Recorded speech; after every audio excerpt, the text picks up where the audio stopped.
안 후보님, 네. 조금 전에 CBDC를 미국 조폐공사에서 이 디지털 코인을 뭐 주도해서 국가 차원에서 발행하는 것이다 이렇게 말씀하셨습니까? 예. 미국에 조폐공사가 있습니까? 그 한국의 조폐공사를 번역해서 말씀드린 겁니다. 그러면 CBDC를 미국에서 한다고 합니까? 아닙니다. 지금 계획 중입니다. 미국에서 CBDC를 계획 중이라고요? 예.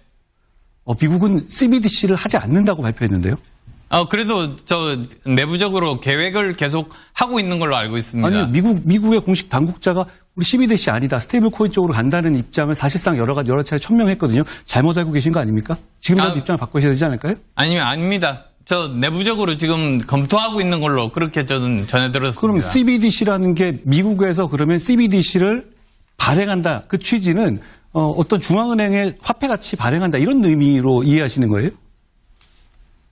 화폐 가치를 발행하는 화폐를 발행하는 거가 중앙은행 차원에서 미국은 일단 중앙은행은 없잖아요. 예. 그러면 그러니까 CBDC를 누가 지금 추진하고 있다, 누가 검토하고 있다는 것이죠? 그러니까 CBDC는 지금 재무부 중국이 중심을 해서 하고 있죠.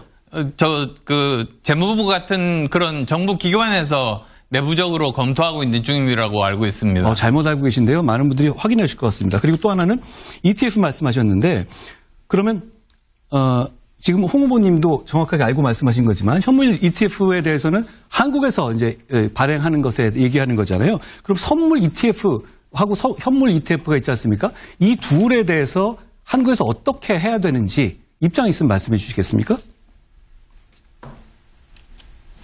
선물 ETF.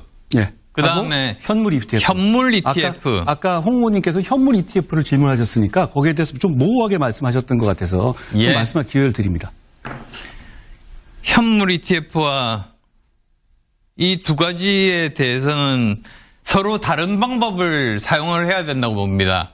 하나는 직접 이렇게 거래를 할 수 있고 또 하나는 이런 시장을 통해서 전자적으로 거래를 할 수 있겠죠. 아니 둘 다 이거는 ETF라는 거는 어떤 자산이라든 연계돼서 뭘 발행하는 거잖아요. 그러면 이거는 이제 코인과 연계한다는 것인데 그러면 후보님 입장에서는 선물 ETF랑 현물 ETF 이거 우리나라에 도입하는 거 맞다고 생각하십니까? 저는 반대입니다. 후보님 그런데 우리 지금 선물 ETF는 이미 시행 중입니다. 예, 그러니까 선물 ETF 반대라는 그런 뜻입니다. 선물 ETF를 지금 우리나라에서 시행 중인데요. 그리고 현물 ETF에 대해서는 저랑 함께하는 정성국 의원, 제가 의원님 이름은 정확하게 안 알지만 현물 ETF도 허용하지 않은 법안이 이미 우리나라에 나와 있고요. 그리고 현물 ETF는 이미 허용되어 있다는 점을 제가 말씀드립니다. 조금 착각하신 것 같아서 제가 지적해드립니다. 안 의원님? 그리고 네. 또 하나 제가 말씀드립니다. 계엄과 탄핵에 대해서 저에게 대해서 여러 가지 비판하는 말씀을 해주셨고 제가 부족한 점이 많기 때문에 많은 말씀을 제가 고언으로 받아들이겠습니다. 그런데 저는 그날 좀 의아했어요. 왜냐하면 안 의원님 같이 정의감과 국가관이 투철하신 분이 왜 본회의장의 계엄 해제 의결에 참여하지 않으셨죠? 제가 계속 본회의장으로 와달라고 문자 메시지를 계속 단톡방에 올렸잖아요.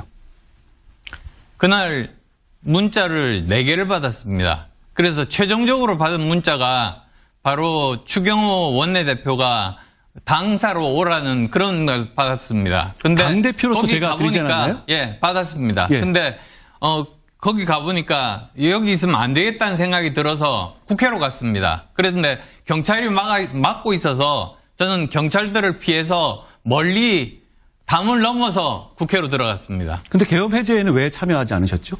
그때 시간을 놓쳤습니다.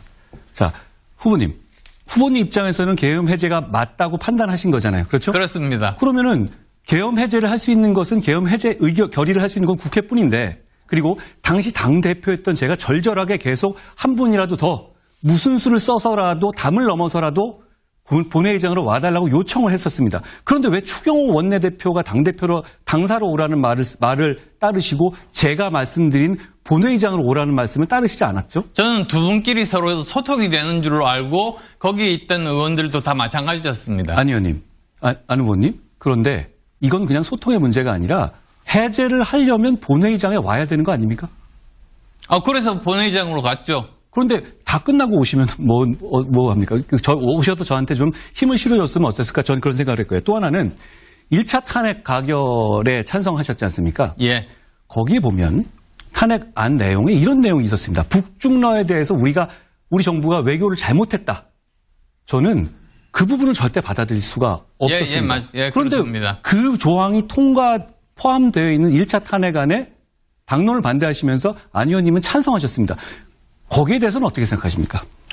거기에 대해서는 저도 반대지만 결국은 큰 틀로 보면 우리 당이 거기에서부터 우리는 이 계엄에 반대하는 정당이 되어야 된다. 그게 더 저한테는 중요했습니다. 안 의원님, 윤석열 정부의 공동 파트너로 시작하셨잖아요. 인수기장도 하셨고, 그렇죠? 예. 그런데 21대 국회 전반기 문재인 정권 당시에 그때 대정부 질문을 한 번도 안 하셨습니다. 그리고 21대 국회 후반기 윤석열 정부 초반이죠. 그때도 대정부 질문을 한 번도 안 하셨습니다. 그리고 지금 22대 국회에서도 대정부 질문을 한 번도 안 하셨습니다. 자, 문재인 정부 당시에도 국회에서 강하게 싸우셨어야 했고, 그리고 윤석열 정부 초반에는 공동으로 정권을 만든 사람으로서 윤석열 정부의 입장을 대변하거나 부당한 공격을 막기 위해서 나섰어야 한다고 저는 생각하는데 왜 대정부 질문을 이렇게 한 번도 안 하신 거죠?